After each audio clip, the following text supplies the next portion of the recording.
Before I tell you all about today's interview on this podcast, let me ask you this. Are you sitting with overwhelming exhaustion? Physical, mental, emotional? Are you sitting with a sense of cynicism and detachment from work you used to care about? Do you have a creeping feeling that you are no longer as effective as you once were? Those are the clinical definition of burnout. And if you recognize yourself in any of those three, you're not broken, you're not failing. That is simply what burnout is. Your body doing exactly what it was designed to do when it's been under chronic, prolonged stress for too long.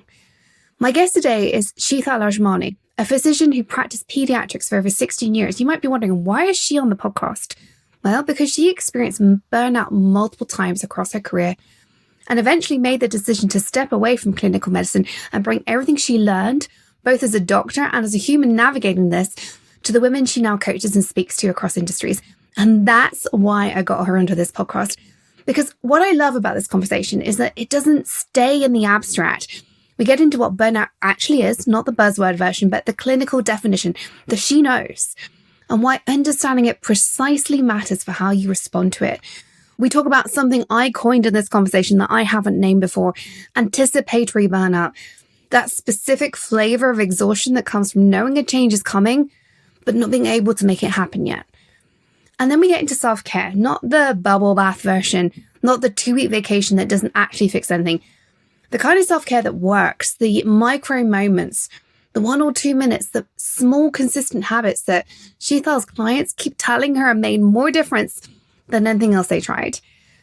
Her answer to what is the one thing she wants every woman listening to start doing today is one of the simplest and most powerful pieces of advice in this episode. I won't give it away, but it costs nothing, takes almost no time, and most of us have stopped doing it. If you are running on empty right now, this one is for you. And if you're not, it's still for you, because the best time to build these habits is before you need them. The next best time is when you need them. So let's get into it.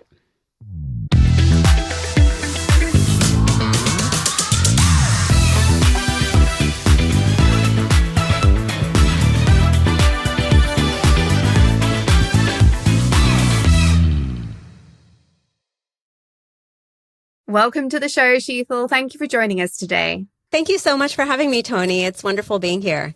Well, let's start with giving everybody a little bit of your background, because you are not like one of my typical guests. I normally have women in tech on.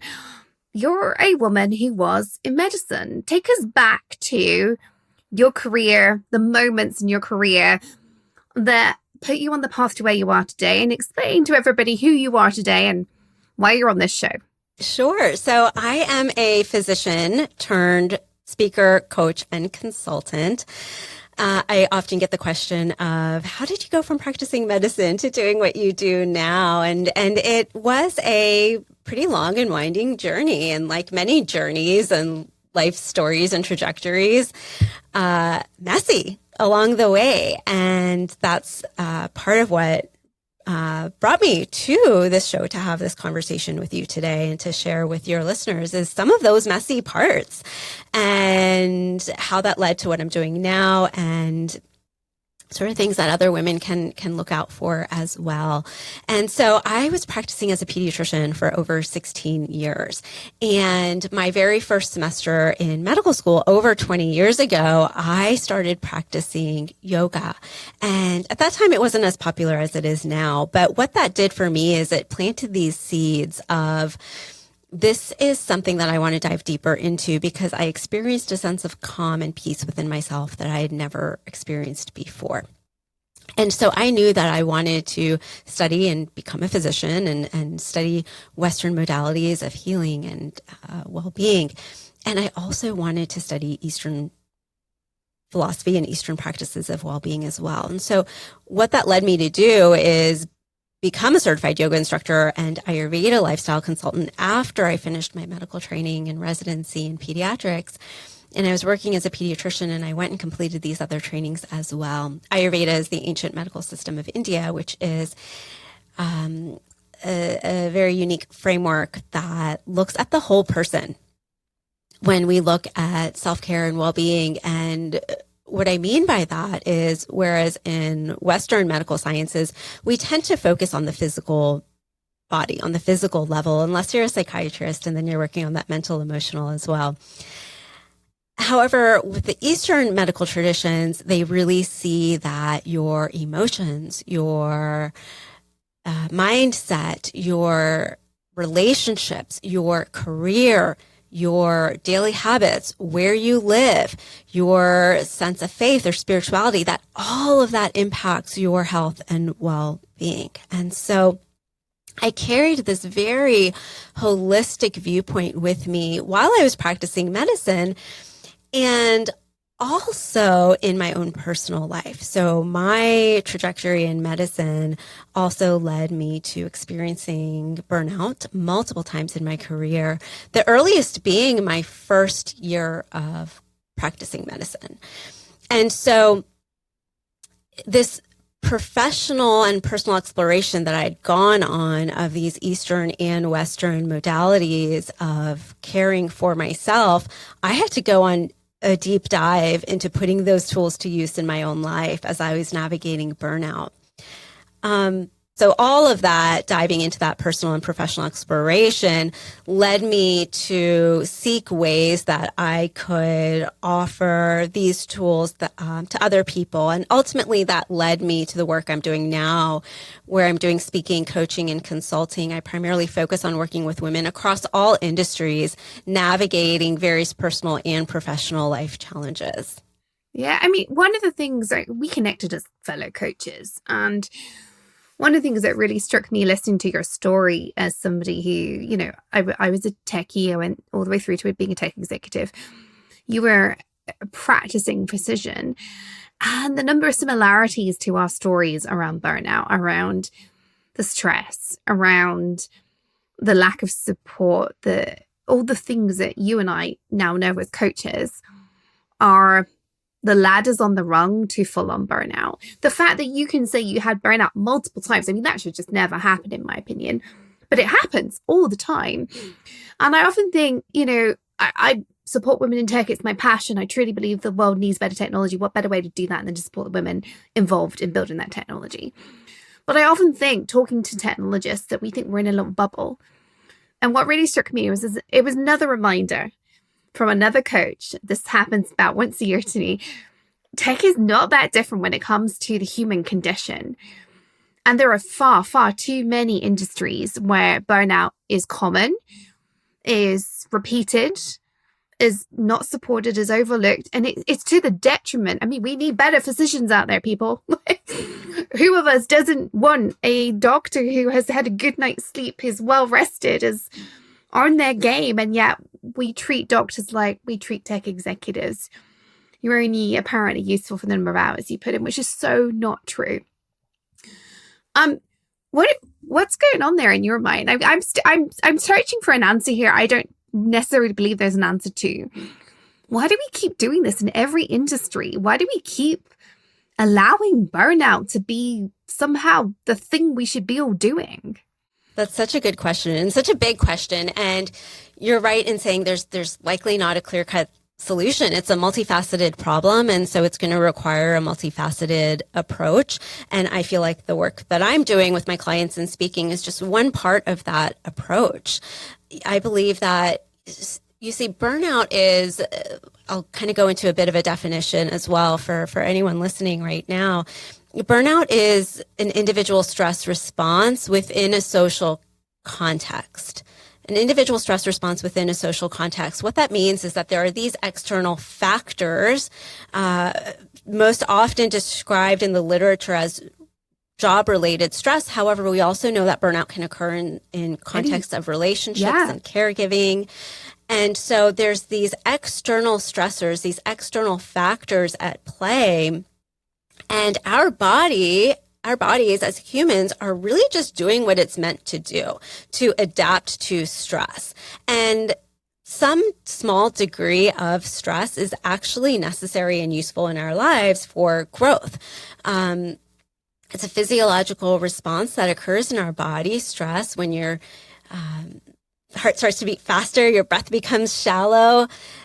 Your focus gets really heightened and aware of the problem, the situation at hand. And that's a natural physiological response to something that we perceive as a threat or a stressful trigger. In our hunter-gatherer days, that was a tiger that we may have seen out hunting. In our current day and age, that may be an email that we got, or a project deadline that just got moved ahead by a week, or, things of that nature. And some degree of stress is actually helpful, and science shows that up until a point, it can actually increase your performance, increase your productivity. However, after that point, it no longer becomes helpful. That type of stress that is helpful, we call that eustress, EU stress. And then when it goes over that peak, it goes into distress, meaning it's no longer helpful. Perhaps your performance is starting to be impaired. You might be noticing some things within your physical body. When that external pressure continues to stay on you, and you continue to experience that, then that can then lead to from distress to burnout. And there's three primary characteristics of burnout. One is overwhelming exhaustion, physical, mental, emotional exhaustion. Another is a sense of cynicism and detachment from your work. And then the third is a sense of ineffectiveness, that you're no longer as effective as you maybe once were. And that's not to say that you aren't as effective, but you may be sensing that yourself. You might be experiencing some of that self-doubt in situations where you didn't before. And so I wanted to sort of start out with those definitions because, well, Toni, we were just talking a little bit about how we've both experienced burnout before. And for me, my first time experiencing burnout, I didn't know what it was. I don't think we do, yeah. It wasn't, it was about 20 years ago, and it wasn't taught, actually, it was exactly 20 years ago. And it wasn't talked about as much as it is starting to be talked about now. I didn't know anyone else who was experiencing it. And my most recent episode of burnout was in 2022. And that's actually when I decided to step away from clinical medicine. And that's when I came across these definitions that I just shared with you. And I found it so helpful at that time to know that these things that I was experiencing, the overwhelming exhaustion, the sense of detachment, the sense of ineffectiveness, that wasn't me as a person, but that was simply what burnout is. And so that's why I really want to emphasize that. And then the other reason that for anyone listening, if you're experiencing it, that's just what burnout is. It doesn't mean there's anything wrong with you. That is the definition of burnout. That's what it is. And it's your body is doing what it's meant to do when it's faced with this, consistent, chronic, prolonged exposure to stress. I think it's actually worth just pausing for a moment and talk about, because you said, it's not you're not broken, you're not doing anything. But I think so many of us judge ourselves and, if I'm honest, each other about this a little bit, because two different people will experience the same thing. One will deal with it less well than another. One might end up in burnout, but certainly more stressed. And I am also personally now experiencing how that evolves over your life as well. I'm perimenopausal, definitely getting all the other symptoms. My anxiety has gone up. I deal with stress less well though now than I did a decade ago. I'm looking at myself and thinking, oh my gosh, grow up, Toni. And I'm like, that's not helpful. And I'm the coach. I'm supposed to know that's not helpful, but there's that societal narrative that's like ingrained in us, right? I can do better than this.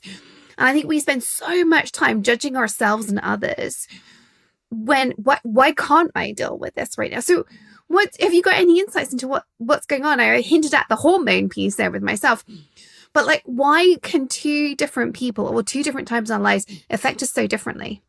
100%. And honestly, that's where I found Ayurveda so helpful for me in my own life as a framework of reference. And Ayurveda, once again, is the ancient medical system of India, and it's also has a philosophy component to it. And it says that, and this was eye-opening and enlightening for me, and so I'll share it here. It says that we were all born with unique strengths, qualities, quote unquote, weaknesses, quote unquote, imperfections, but we were all born with those set of qualities for specific reason to do what we are meant to do in our life.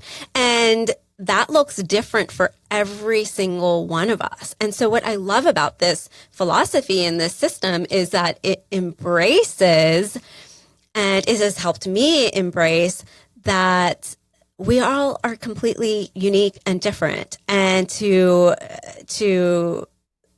offer ourselves that self-compassion, that the factors that may cause me to experience burnout may be different than the factors that cause you to experience burnout.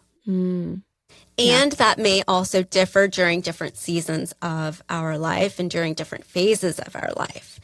And that can also feel like a very hard thing to grasp. As humans, we crave a sense of belonging and being part of the tribe, being part of the pack. And so if we experience something that we judge ourselves as being different or separate from, that can cause a lot of very real emotions and angst. And another piece of that is the inner critic, as you mentioned. Many of us can just already can like throw more oil on the fire, right? Of as you mentioned, you gave the perfect example, and it's such the inner dialogue that I have had myself many times over as well. What you said of like, wait, I'm experiencing this, I'm not handling this well, and then I'm judging myself about it, but I'm a coach.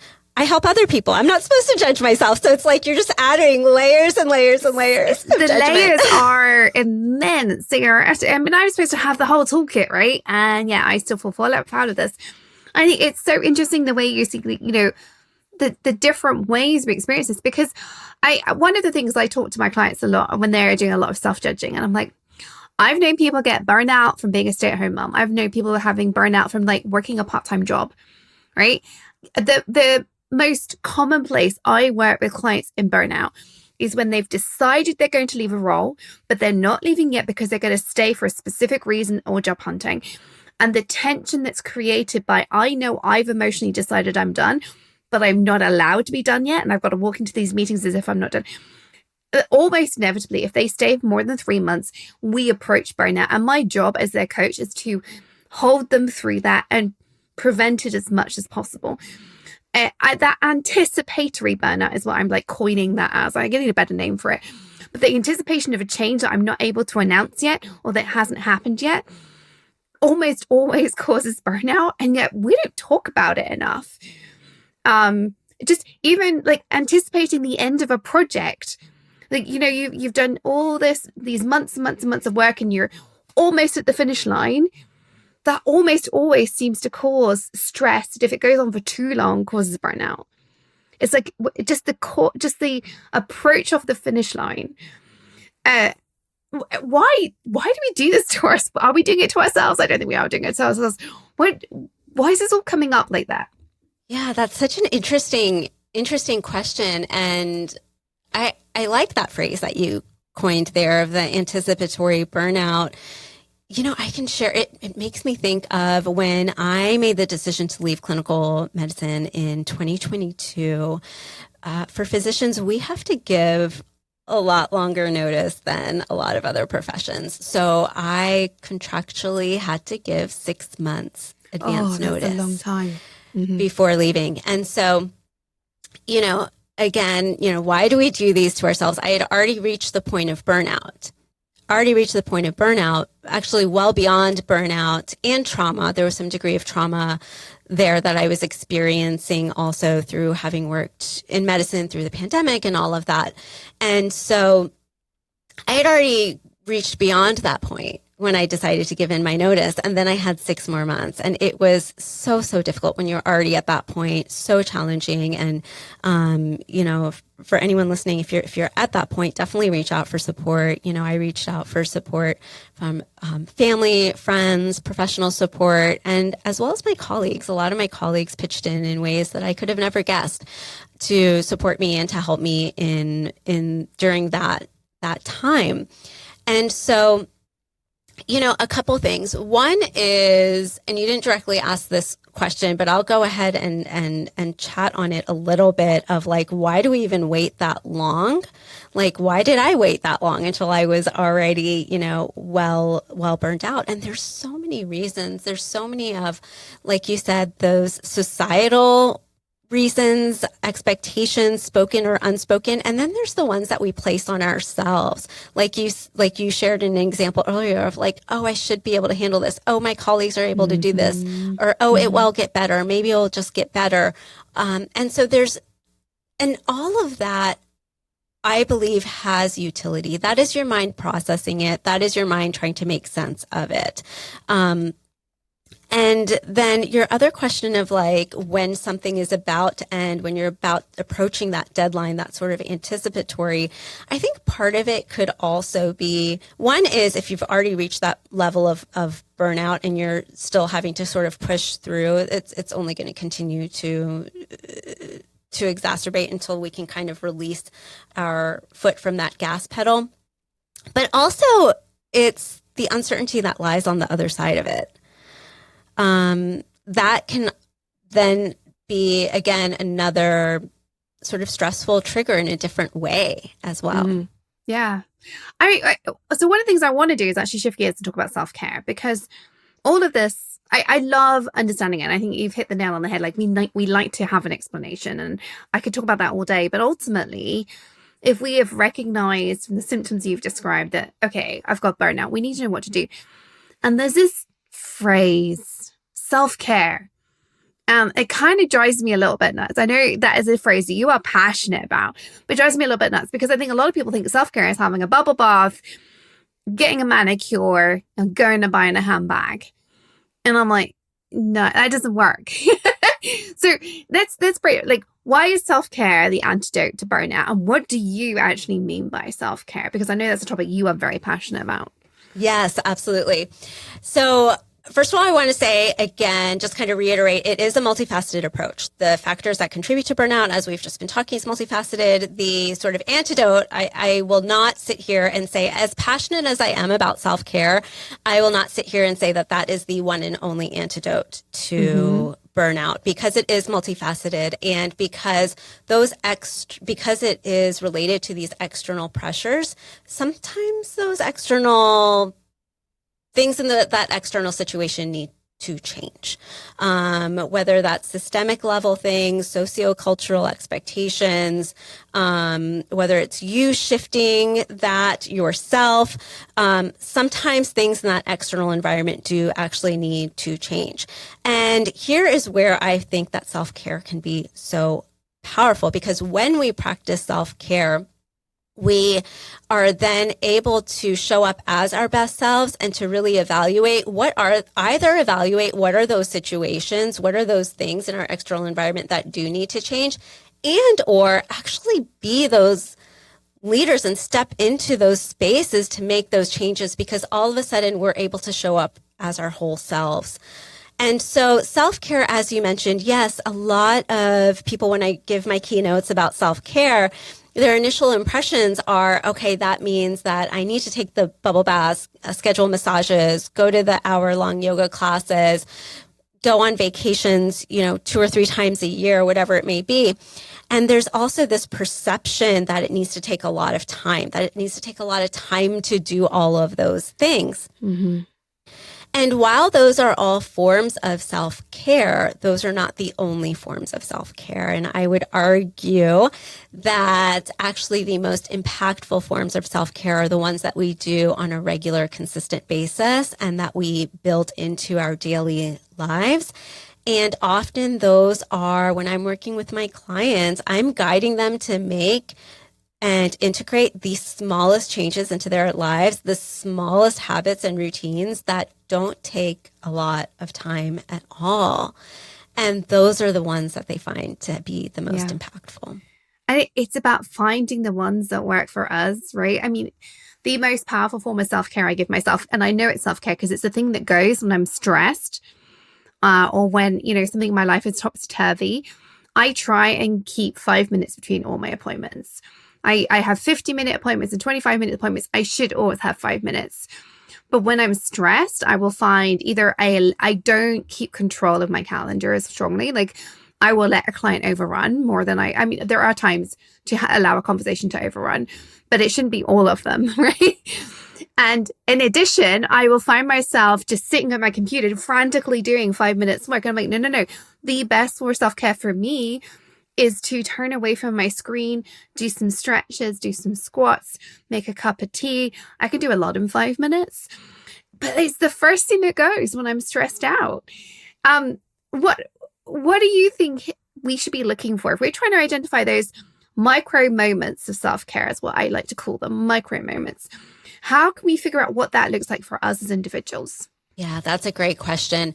I think the first step is recognizing and acknowledging that it doesn't have to be a lot of time. It can be 5 minutes. It can be as short as 1 or 2 minutes. I've guided many of my clients to start with just 1 or 2 minutes of connecting with themselves at certain times of day. And so it requires, one, knowing that it doesn't need to be a lot of time. Looking at your schedule, and this is where it can be very individualized and very customized, is really looking at your schedule. And I'll give you some examples of clients I've worked with and what's worked with them, just because that might help anyone listening kind of think of where they can fit this into, your own life as well. You gave a wonderful example of the 5 minutes between meetings and really setting that boundary within your calendar and for yourself to create that protected time. I was working with a client who felt anxious much of the day at work, and he wanted to learn meditation. He specifically came to me to learn meditation, thinking that that would help. So he knew that that was a tool that he wanted to lean into. And we started with, I said, just 1 or 2 minutes in the morning. That's it. It doesn't have to be more than that. And he was so skeptical. He was like, I really don't think 1 or 2 minutes is going to make a difference. And I said, just try it. Just try it. And he tried it and he said, wow, that made such a big difference. And then he started to integrate that same practice. It was a practice of being aware of his breath when he was starting to feel anxious and noticing tensions rising during meetings. Yes. Oh, I love that. I call those like micro self-reflections, and you literally just in a meeting, you notice you're stressed. Like I call it notice, pause, reframe. Notice the issue, pause, and then reframe the situation. But that pause, that can be literally 20 seconds. If you can just give yourself 20 seconds where it doesn't matter that you've just missed what was said, it can be the biggest gift you give yourself every day, I think. It's exactly. incredible. And you hit the nail on the head. I mean, it can be just 20 seconds. When I was seeing patients and I was going from room to room, seeing, 30 patients a day, and I needed to be, and it was a standard that I held myself to show up and be fully present for each one of my patients. And so that's a lot of pivoting throughout the day, being double booked and seeing 30 patients. And so it was as simple as just taking a few breaths while I was washing my hands before I went into the next room. Things like that. I had another client who was, wanted to start, we worked together, and she decided that she wanted to start a gratitude practice of just before she even got out of bed in the morning, spending a few minutes to reflect on all that she could feel grateful for. And so we set a very small goal of 5 minutes, 2 or 3 times a week.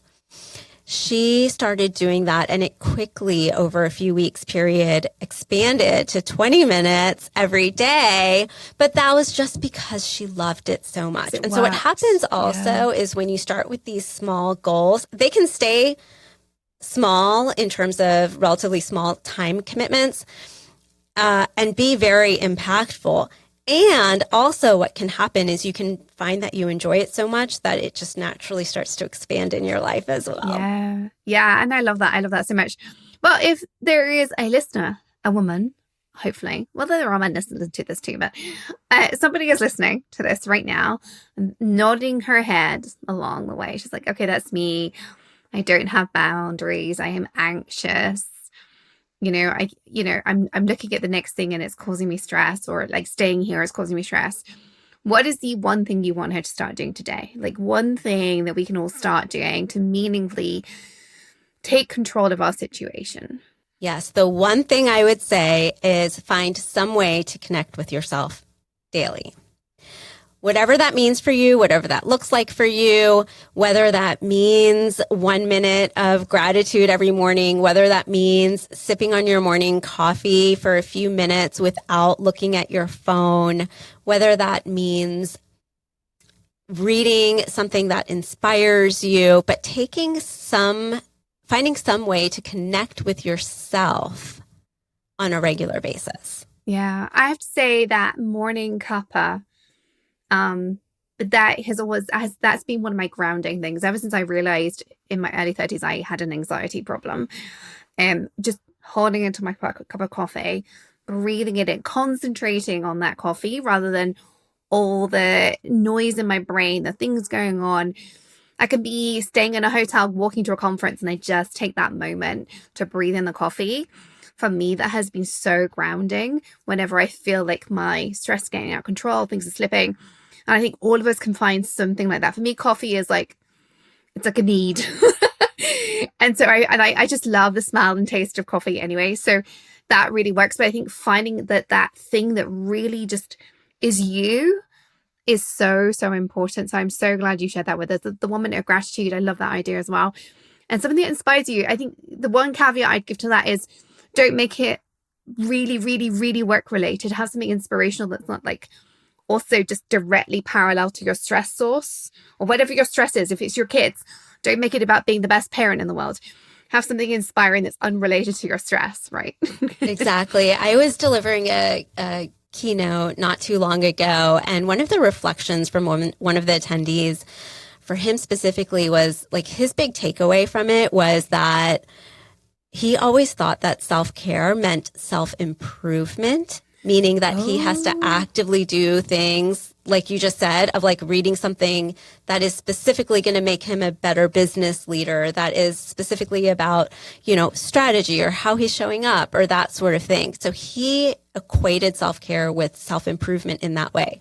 And again, while that can be a form of self-care, he came to realize, no, what I really need to do is things that make me happy, just to make me happy, and that give me joy, just to experience joy. And so just what you shared about choosing what you read in those moments and choosing things, not only in terms of what you read, but what you do to connect with yourself, choosing those things that really make you feel good. Yeah, 100%. We can always be learning. I think sometimes we learn more when we turn off a little bit. I could talk about this one all day because it's such a topic dear to my heart. I obviously I've got a self-selecting audience. I would say all the women I've ever worked with have experienced burnout at some point. Sometimes it's the reason they come to me. Other times they've experienced it before. They're considering quitting the technology industry as a result. And I've personally experienced it. And I therefore, I suspect every human on the planet experiences it. And that is devastating when we realize the human cost, which we haven't even talked about, but the human cost is immense. You and I are cases in point. We have done a career pivot because of our burnout, or at least for me, it was multiple things. Burnout was part of the equation, and I pivoted. I left the technology industry. I'm now tech adjacent by helping the tech industry, but I am a technologist with lots of training. You're a physician with lots of training. That is a cost to the human race. And that's something I truly hope that we can help counter in our work now as coaches. But let's move on to the quickfire round. Are you ready for this? I am. What's the worst piece of advice you've ever been given? So this was a marketing advice, and it was that I needed to make my Instagram profile more quote unquote radiant. So my company's name is Radiant Living Institute. And what they meant by that was pictures of me traveling or eating like luxurious meals, or exactly what you and I, Toni, were just talking about, the perception of what self-care is as opposed to what I truly believe it is and what I'm truly sharing with my clients and speaking. So to me, that was the worst piece of advice because it was completely misaligned and inauthentic with who I am. And so, of course, I didn't follow that advice. I love that because I think that circles right back to burnout, right? Don't do something misaligned. You kind of need that. And so much advice is given to us, you and I as entrepreneurs, but leaders, our corporate professions, whatever it is, like well-intentioned, but completely uninformed. It's like, oh my goodness. And a form of self-care is going, no, that's not me. And I really truly think that's a form of self-care. What's the best piece of advice you've ever been given? Be kind to yourself. That is beautiful. What a beautiful best piece of advice. How can people connect with you? Because this has been completely amazing. So how can people find out more about you, more about what you do, follow you online? I know you also have a podcast. Where can we find you online? Absolutely. So the best place to reach me is radiantlivinginstitute.com. That is my website. My podcast is Essential Self-Care, where we dive into topics like this and more. And I'm also active on LinkedIn. Brilliant. I will make sure that all those links are in the show notes. So if you're listening to this and you want to go and follow Sheetal, go to the show notes, click on there, give her a follow wherever you like to follow people. And I would highly recommend her podcast as well if you're looking for anything to do with self-care. She has some interesting guests, including me at some point later in the year. So go and check that one out. Absolutely. This has been amazing. And as I said, we could talk about this all day. It's such an important topic, one that I think a lot of people touch on but don't fully understand. And that's why I really liked your approach, because as a physician, you really get it. As somebody who's experienced it, you really get it. As somebody that coaches people through it, you really get it on a layer that I don't think most people do. So with that in mind, what final thoughts do you want to leave the audience with today? Two of my core principles of Radiant Living Institute, which is one, that a radiant life starts from within. It starts from understanding ourselves better. And all of these life challenges, including burnout, I see them as opportunities for us to understand ourselves better. So a radiant life starts from within, and that small changes make a large impact. I think that piece there, small changes make a large impact, is the biggest thing I want to take away. And I really want everybody to really follow through on. I think that to me has been the biggest game changer. And I think Sheetal has hit the nail on the head with the work she's doing, that she's also seeing that the small things really do add up. And I think so much of the time we're like, I can't do that. I can't take an hour out to do that. You don't need to take an hour out. You don't need to go and spend 20 vacation days that you don't have. Don't get me wrong. I think 20 vacation days are fabulous, but they aren't going to solve your burnout problem. So take some time for yourself. If you do anything else this week, take a few moments for yourself. As Sheetal says, it's a form of self-care to understand yourself, to slow down, to understand your brain, just even recognizing what Sheetal and I didn't recognize, which is I am in burnout. The earlier we do that, the earlier we recognize we're stepping towards it, the less deep it goes. So give yourself the gift of slowing down today, finding just a minute or two for yourself, connecting with yourself, having a moment for gratitude or self-reflection or self-inspiration. Take a moment. And if you found this episode inspiring, please do give us a comment, a like, a share, a review if you're on Apple or Spotify. And I would love to hear from you on whether this episode has resonated with you. And please do go and give Sheetal a follow as well. Until next time, bye for now.